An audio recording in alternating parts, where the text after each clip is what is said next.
कहानी की शुरुआत होती है रामपुर गांव से। यहाँ के लोग दिन रात खेतों में खून पसीना बहाते, लेकिन रात में पेट भर खाना तक नसीब नहीं होता। हर शाम जब सूरज ढलता, गांव वाले एक ही दुआ मांगते, हे भगवान, गब्बर का अंत हो। इस तबाही का नाम था गब्बर। वह कोई साधारण डाकू नहीं, बल्कि मौत का दूसरा नाम था। उसका एक ही कानून था, जिसके पास धन है उसे लूट लो, जो गरीब है उसे डरा धमका कर गुलाम बना लो। गांव वाले उसकी क्रूरता से कांपते थे। जिसने भी आवाज उठाई, अगले दिन वह गांव से गायब मिलता। भागने की कोशिश करने वालों को गब्बर खुलेआम गोली मार देता। इसी बीच गर्मियों की छुट्टियों में श्याम और मनु अपनी नानी के घर रामपुर आए। नानी हमेशा चेतावनी देती, बेटा बाहर मत निकलना वरना गब्बर उठा ले जाएगा। डर के मारे दोनों घर में ही रहते। लेकिन एक दिन गब्बर के 3 गुंडे गांव में घुस आए। वे चिल्लाए, जिसके पास जो भी है तुरंत बाहर लाओ। लोग डर से घरों से निकलने लगे। तभी एक लंगड़ा बूढ़ा हिम्मत जुटाकर बोला, अब और नहीं, कोई इन्हें कुछ नहीं देगा। गुंडे बोले, देखो देखो हमें कौन रोकने आया है। तभी मनु ने बंदूक तान दी और गोली चला दी। गुंडे हड़बड़ा गए। श्याम भी बंदूक तान कर बोला, अगर गांव वालों को छुआ तो यहाँ से सिर्फ तुम्हारी लाश जाएगी। गुंडे डर कर वहाँ से चले गए। गांव में पहली बार उम्मीद की किरण जगी। लोग श्याम और मनु को हीरो मानने लगे। लेकिन दूसरी तरफ जब गुंडे खाली हाथ गब्बर के अड्डे पर पहुंचे तो सरदार की आंखों में आग जल उठी। खाली हाथ लौटे?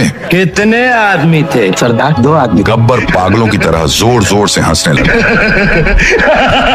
वह 2 और तुम 3 फिर भी भाग आए? उसकी हंसी से पूरा इलाका कांप उठा। फिर उसने बंदूक उठाई और तीनों गुंडों को बेरहमी से गोली मार दी। तीनों धड़ाम से जमीन पर गिर गए। गब्बर हंसते हुए बोला, जो डर गया समझो मर गया। कुछ दिनों बाद रामपुर में विशाल मेला लगा। हर चेहरे पर मुस्कान थी। लेकिन अचानक अफरा तफरी मच गई। गब्बर अपने आदमियों के साथ मेले में घुस आया। वह चीखते हुए गोली चलाने लगा। कुछ ही देर में मेला खून और लाशों से भर गया। फिर गब्बर की नजर बसंती पर पड़ी। नाच बसंती, नाच। बसंती डर के मारे थरथराते हुए नाचने लगी। तभी श्याम आगे आया और बोला, गब्बर, कमजोरों पर ताकत मत दिखा। हिम्मत है तो मेरा सामना कर। गब्बर पागलों की तरह हंसने लगा और श्याम को गोली मार दी।